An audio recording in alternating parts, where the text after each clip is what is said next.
River of No Return by Tabish Khair. My partner turned to me and said, "Do you hear something?" "No," I said. "I don't hear anything." "Yes, and isn't that strange? It has been so silent here since yesterday. Leaf drop silence. Haven't you noticed it?"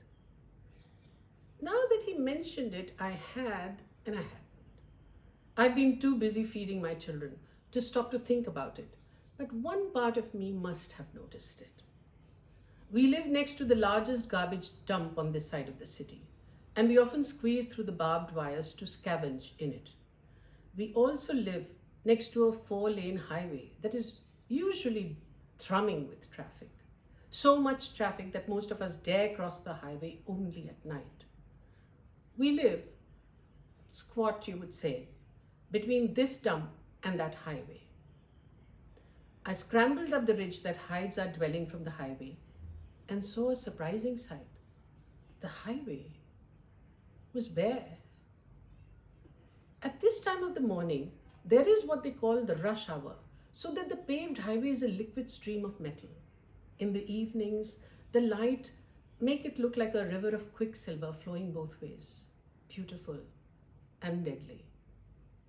But there wasn't even one car on it. Not one. I could see many of us were already down on the other side of the ridge, littered with cans, plastic, bottles, paper, rubber tire strips, hubcaps, and a few had clambered up the highway, something they would seldom dare to do at this time of the day. I looked behind me at the garbage dump, usually congested with trailer-bearing cars. The place was deserted. I could not even spot the hefty guards who chase us away with curses and sticks. "Cool, isn't it?" he said. "I have to see what Robin says about this." And with that, he was running down the ridge and into the clump of trees on the left where Robin and his pack of useless bums hang around, lapping up anything that drips, tongues lolling at any female who passes. There was no point saying anything. And at that moment, I was distracted by a bird song that I, even with my sharp ears, had never heard before. In a few days, we were so used to the silence and the absence of people that we almost forgot about them. Once in a while, a car or bus would go past, but the dump remained chained and locked.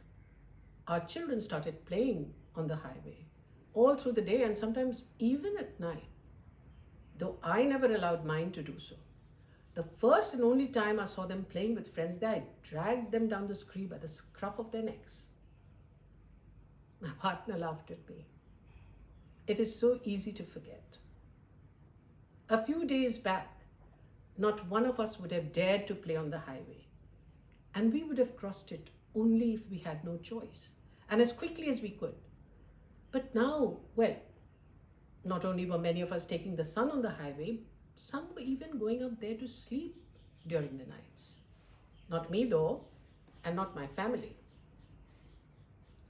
Robin and the boys, they were up there on the highway, strutting around. They had marked out their territory, sleeping up there. In a few weeks, despite the occasional reminder of a bus or car, they had come to believe that the highway essentially belonged to them. How long did it last? I lost track. We all lost track. Even I had to remind myself that once the highway had been a river of hot metal, which ate one up like acid, leaving only shreds of flesh, bits of bone scattered on it.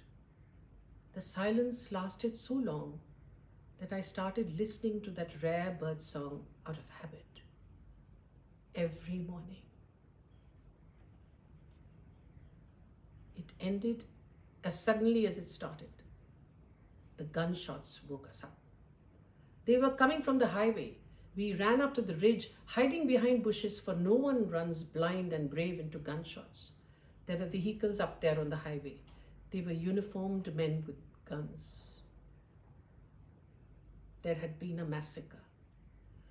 Robin and his boys, and many others, Many, many others were lying on the warming concrete, scattered around, some even on the scree, shot down as they had tried to flee.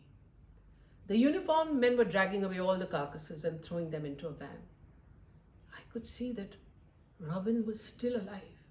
He was near the edge of the highway. Robin is a big mongrel cur, and his thick, bushy tail was thumping on the concrete. A man bent down to drag him, and Robin snapped at the man, barely missing his hand. Another man came up and shot Robin again. "Fucking wild dogs," he said. "I had no idea there were so many." The man who had almost been bitten by Robin looked sad. "I don't see why we had to shoot them," he said. "I mean, the traffic would have chased them away." "There would have been accidents," the other man replied. "We cannot afford any further losses, man. No bloody games anymore. Don't you want to get back to normal life?" "Yes, I suppose it's for the best," the sad man replied. I pricked up my ears. I swear I could hear the traffic building up as if it was the tide creeping up on us. I saw it in my mind's eye, the city lighting up like a volcano, and a river of molten metal flowing from it towards us, a torrent of acid, consuming everything on its way. Humans, humans, humans. I listened hard. I listened very hard, but I never heard that rare bird song again.